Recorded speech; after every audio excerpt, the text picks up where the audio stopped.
नमस्कार, बहुत स्वागत है आप सभी लोगों का यूपी पीसीएस पाठशाला में।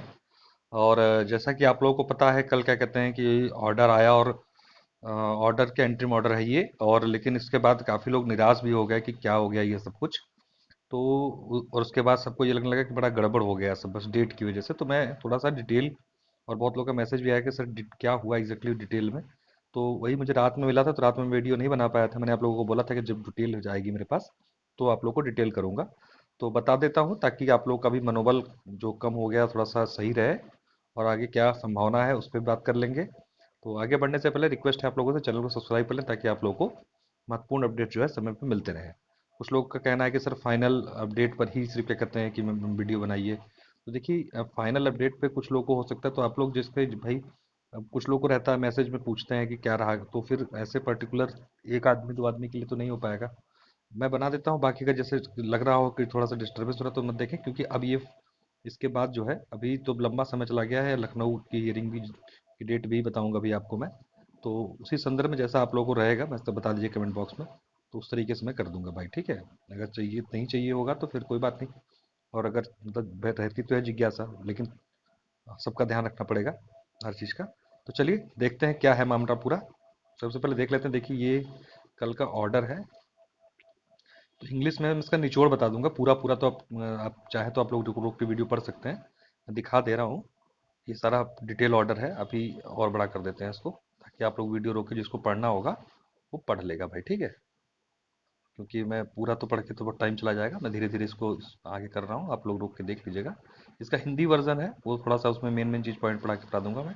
हालांकि हिंदी वर्जन में जो है काफ़ी क्योंकि गूगल ट्रांसलेटर होता है वो, तो उससे में गड़बड़ है, तो उसको आप लोग देख सकते हैं। ये सारी चीज़ें हैं, पूरी चीज़ें हैं, इसको देख लीजिएगा। मेन पॉइंट जो आएगा उसको बता दूंगा मैं। देखिए एग्जैक्टली जो है यहाँ पर फाइनली जो ये सब हुआ है उसके बाद ये क्वेश्चंस अराइज किए गए हैं। इसको मैंने अलग से रखा हुआ है, तो इसको भी लास्ट में दिखा दूंगा, क्योंकि यहाँ पर तो थोड़ी ब्लरनेस है। पहले हिंदी में बता दूंगा। ये मेनली 3 क्वेश्चन पूछे गए हैं आयोग से, और साथ में पार्टी बनाया गया है उनको, जो लोग सिलेक्टेड कैंडिडेट हैं, ठीक है। भी उसको भी बता दूंगा। देखिए लिखा ही है, accordingly it is directed that notice notice be issue to all private responsible number 3 to 19 which petitioner shall take step to effect services of notice registered dispute board within a week. मतलब कुल मिला के उनको notice serve किया गया जो लोग selected candidate हैं, और 6 हफ्ते के अंदर अंदर उनको जमा करने की बात की गई है। और अगली डेट जो इसकी लगाई गई है 30 नवंबर को लगाई, जैसा आप लोग को पता है। ठीक इसी क्रम में इसको थोड़ा सा देख लेते हैं कि ये जो है, अब ये जो मेन इसका कंसर्ट है आपका। तो ये 3 बातें जो है सवाल पूछी गई हैं। पहला सवाल पूछा गया है जो इसमें मेन, बाकी तो कहानी थी सारी, कि whether it was open for the commission not to adopt scaling of raw marks secured by the candidate in mains optional subject in the view of report submitted by the expert committee despite categorical stipulation about scaling in the advertisement. ठीक, पहला सवाल ये पूछा कि, अब इसको मैं हिंदी में बताऊंगा। दूसरा सवाल पूछा गया, whether linear method of scaling applied by the commission also known as standard deviation method west direction in the commission not to apply scaling techniques where abnormal variation are not observed in any optional descriptive subject for majority of candidate। ठीक, दूसरी चीज पूछी गई है। तीसरी चीज पूछी गई कि whether result of mains examination declared by the commission requires interference for the grounds are in the petition। ये 3 सवाल जो है पूछ के अब आयोग से जवाब मांगा गया है। तो अच्छी चीज है, खराब नहीं है। देखिए अब इसका हिंदी रूपांतरण आप लोग देख लीजिए। इसको देख लेते हैं ताकि आसानी से बहुत लोग को समझ में आ जाए भाई, हम लोग हिंदी मीडियम वाले ही हैं, ठीक है। तो इसको देख लेते हैं।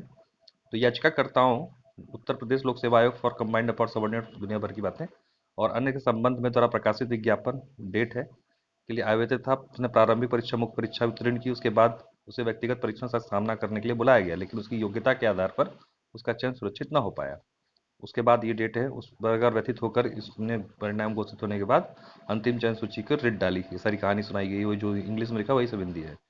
यहाँ पे मेनली है कि आयोग के ऊपर के अनुसार वैकल्पिक विषय में स्केलिंग सिस्टम अपनाने के बाद चयन सूची को नए सिरे से तैयार करने का निर्देश दिया जाता है। ठीक, तो निर्देशित नहीं, क्योंकि टाइपिंग एरर है, ठीक है, तो ध्यान दीजिएगा इस चीज़ का। अब उसके बाद ये कमेटी उमेटी की बात की गई है। सारी चीज़ें हो रही कि आग्रह किया जाता है कि विशेषज्ञ समिति की रिपोर्ट के आधार पूरे पर आयोग ने स्केलिंग मॉडरेशन की प्रक्रिया को लागू करके परीक्षा आयोजित की है, जो आयोग ने किया कहा। मेन चीज़ जो है उसमें अनुराग त्रिपाठी और उनके वरिष्ठ अधिवक्ता अशोक खरे और आयोग के एमएन सिंह द्वारा और जीके सिंह द्वारा जो है इस सारी चीज़ें की गई बात। अब वो जो इंग्लिश में 3 बातें पूछी गई तो उसी को हिंदी में आप देख लीजिए। ये विज्ञापन में स्केलिंग के बारे में स्पष्ट शर्त के बावजूद विशेषज्ञ समिति द्वारा प्रस्तुत रिपोर्ट के मद्देनजर वैकल्पिक विषयों में क्या आयोग के कच्चे अंक पर स्केलिंग को नहीं अपनाने का हक था? पहला सवाल। दूसरा सवाल है कि अगर अधिकांश उम्मीदवारों के लिए किसी वैकल्पिक विषय में असामान्य भिन्नता नहीं देखी जाती तब आयोग द्वारा लागू स्केलिंग की रैखिक विधि, जिसे मानक विचलन विधि के रूप में भी जाना जाता है, आयोग को स्केलिंग तकनीक को लागू नहीं करने का विवेक प्रदान करती है। और तीसरा सवाल है, क्या आयोग द्वारा घोषित मुख्य परीक्षा के परिणाम में इस याचिका के आग्रह किए गए आधारों के आधार पर हस्तक्षेप की आवश्यकता है? तो ये 3 सवाल जो है क्या कहते हैं कि न्यायपालिका ने आयोग के पक्ष में छोड़ा है, मतलब आयोग के ऊपर दिया है कि क्या क्या आपको उसके बारे में उनको बताना है। तो कहीं से भी आप लोग देखिए बहुत नेगेटिव चीज़ नहीं है। हाँ, डेट बड़ी लंबी जरूर लगी है, ये सब आप देख सकते हैं। ये सवाल है और अच्छे सवाल है, क्योंकि कहीं पर अगर लिखा हुआ तो इस आधार पर वेरिएशन आ रहा तो आपको तो करना ही पड़ेगा। चूंकि चयन सूची पहले से ही प्रकाशित हो चुकी है और चयनित उम्मीदवारों के अधिकतरों में से हस्तक्षेप किया गया है, इसलिए उनकी अनुपस्थिति में मामले के निर्णय के साथ आगे बढ़ाना इस न्यायालय द्वारा उचित नहीं होगा। हालांकि राज्य और आयोग के प्रतिनिधित्व किया जाता है, लेकिन किसी भी निजी उत्तरदाता को नोटिस जारी नहीं किया गया जिन्हें प्रतिनिधि क्षमता में रखा गया। उस नोटिस के लिए न्यायालय के लिए उचित नहीं होगा कि वह मामले के विचार के लिए उठे। और मतलब कुल मिला के कि उन्होंने समझा इसने न्यायालय ने कि भाई जब तक उनका पक्ष नहीं सुना जाए, क्योंकि एक नैसर्गिक न्याय प्रक्रिया होती है कि जो प्रभावित हो रहे हैं, जो चयनित लोग हैं प्रभावित हो रहे हैं, तो उनकी भी बात सुनने का मौका जो है दिया ना जाना चाहिए। चूंकि चयन सूची पहले प्रकाशित हो चुकी है, हस्तक्षेप किया, इसलिए उनकी अनुपस्थिति वही बात ठीक है। तो उनको नोटिस सर्व करने की बात जो है 3 से लेकर 19 तक रिस्पॉन्डेंट है, और उनको 6 हफ्ते का समय जो इंग्लिश में वहाँ पर आपने देखा तो फिर, और वही कुल मिला के 30 तारीख के लिए सूचीबद्ध इसको कर दिया गया है। तो बहुत ज़्यादा ना परेशान होने की आवश्यकता नहीं कि बहुत ख़राब हो गया, कुछ ऐसा ख़राब नहीं हुआ है।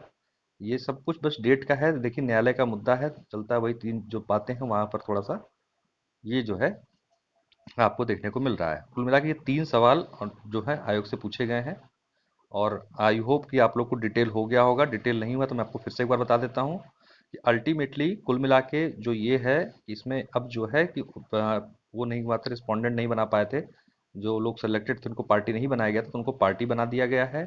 3 सवाल जो कि बहुत अच्छे सवाल हैं कि क्या आयोग के पास इतनी पावर है कि आप स्केलिंग को एडवर्टाइजमेंट लिखने के बाद हटा भी सकते हैं, ये बात पूछी गई है।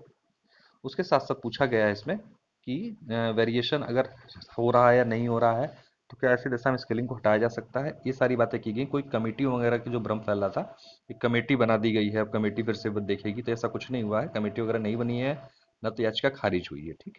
इसमें 3 महत्वपूर्ण सवाल जो है आयोग से पूछे गए कि आपने किस पावर और किस तरीके से ये इसको कर दिया है, आपने किस आधार पे किया है, कि आपके पास पावर है कि अगर वेरिएशन थोड़ा बहुत भी आ रहा तब इसके लिए ना करें। ये सारे सवाल पूछे गए जो कि पॉजिटिव ही है, नेगेटिव कुछ नहीं है इसमें। बाकी इसी के साथ अब आप जो है लखनऊ क्या कहते हैं कि जो सुनवाई होगी, लखनऊ की डेट भी फिक्स हो गई 5 अक्टूबर को। तो उसमें ज़्यादा दिन है नहीं, अब 10-15 दिन की बात है। 5 अक्टूबर को जो है सुनवाई, हो सकता है उससे पहले भी हो, लेकिन 5 अक्टूबर तो फिक्स हो चुकी है। तो उसके बाद देखते हैं कि क्या मैटर अब वहाँ पर होता है। वहाँ पर भी मामला अपने अंतिम दौर में ही है, तो वहाँ का भी वेट कर लीजिएगा। जैसा आप लोग कहेंगे तो उसके हिसाब से ही अपडेट करेंगे। बाकी आप लोग सभी लोग, ये तो चलिए मामला चल ही रहा है 2018 का, सभी लोग से मेरा ये भी निवेदन है कि भाई अपना BCS 21 भी अब नज़दीक आ गया, 1 महीने का समय बचा हुआ है। तो आप लोग पूरे मनोयोग से लगे। मैं भी आप लोगों को जब एकदम अपडेटेड अब कुछ होगा तभी आपको वीडियो के माध्यम से सूचित करूँगा इस वाले मैटर को लेकर खासतौर से।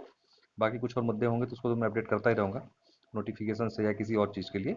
और साथ में करंट अफेयर का सेशन भी शुरू करूँगा कल या कल से जहाँ तक है। तो आप लोग उसमें पार्टिसिपेट करना चाहें तो कर लें। बहुत ही लिमिटेड करंट अफेयर होगा और बहुत ही अच्छे तरीके से करके उसको हम लोग एग्जाम में काफ़ी उससे मदद आपको मिल जाएगी। तो आई होप आप लोगों को समझ में आई होगी बात सारी। तो मैंने क्लियर करने का जितना संभव प्रयास था कर लिया यहाँ पे कि आप लोग को बात समझ में आ जाए। बाकी आप लोग रोक रोक के चाहें तो वीडियो को पढ़ना चाहें तो पढ़ भी सकते हैं इस चीज़ों को। मैंने इसलिए धीरे धीरे इंस्टॉल अप किया था इसको। और चैनल को सब्सक्राइब कर लीजिएगा ताकि महत्वपूर्ण अपडेट्स आप लोगों से मिस ना हो किसी प्रकार से। और जैसा भी होगा, जो भी आगे चल के चीज़ें होंगी उसके बारे में आप लोगों को समय समय पर सूचित मैं करता रहूँगा। लखनऊ की सुनवाई की जो बात है उसकी डेट फिर से बता दे रहा हूँ, 5 अक्टूबर है। और यहाँ पर जो इलाहाबाद में जो हुआ है इसकी डेट 30 नवंबर को निर्धारित की गई है। ऐसे में सभी लोगों के लिए आने वाला समय महत्वपूर्ण है। और सबसे पहले आप लोगों के लिए जो सबसे इम्पोर्टेंट डेट है भाई वो 24 अक्टूबर है। तो पहले अपने सभी लोग उस पर ध्यान केंद्रित करें, उसके लिए पढ़ाई करें। और उसके लिए भी कंटेंट मैं करंट अफेयर के रूप में यहाँ उपलब्ध करा दूंगा। लाइव क्लासेस होंगी तो आप लोग चाहें तो उसको अटेंड कर सकते हैं। बहुत बहुत धन्यवाद। चैनल को सब्सक्राइब जरूर कर लीजिएगा। नमस्कार।